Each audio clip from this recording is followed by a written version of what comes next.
একজন আলেমকে গুম করে তাকে অচেতন অবস্থায় সীমান্ত অঞ্চলে রেখে দেওয়া হয়েছে।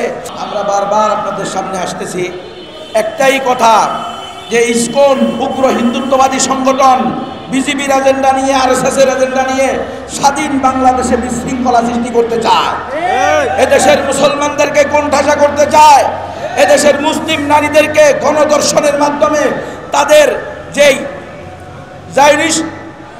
যে সিদ্ধান্ত যে মুসলিম গণহত্যা, এই মুসলিম গণহত্যার ন্যারেটিভ এখানে তারা চালাতে চায়। আমাদেরকে সতর্ক হতে হবে। এক জায়গায় আলিফকে হত্যা করা হয়েছে চট্টগ্রামে, আসামরিকে দর্শন করা হয়েছে গাজীপুরে, একের পর এক ঘটনা ঘটতেছে। একজন আলেমকে গুম করে তাকে অচেতন অবস্থায় সীমান্ত অঞ্চলে রেখে দেওয়া হয়েছে। এইভাবে যদি হতে থাকে তাহলে এই দেশের সরকার প্রশাসন, বিশেষ করে পুলিশ বাহিনী, তাদের যেই অ্যাক্টিভিটিস আমরা দেখতেছি এই ব্যাপারে আমাদের সমূহ সন্দেহ হচ্ছে যে ইসকনের বিশাল গ্রুপ স্বয়ং পুলিশের মধ্যে আছে। সুতরাং অনতিবিলম্বে এই সকল ধর্ষণ, গুম এবং এই সব ধরনের অপরাধের সম্পূর্ণ সঠিক এবং সর্বোচ্চ বিচার আমরা দাবি করি। অন্যথায় দেশের যে কোনো অরাজকতা সৃষ্টি হবে।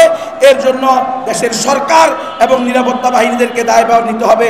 আল্লাহ আমাদেরকে দেশ, জাতি, ধর্মের কল্যাণে সব সময় ঐক্যবদ্ধ থেকে কাজ করার তৌফিক দান করেন।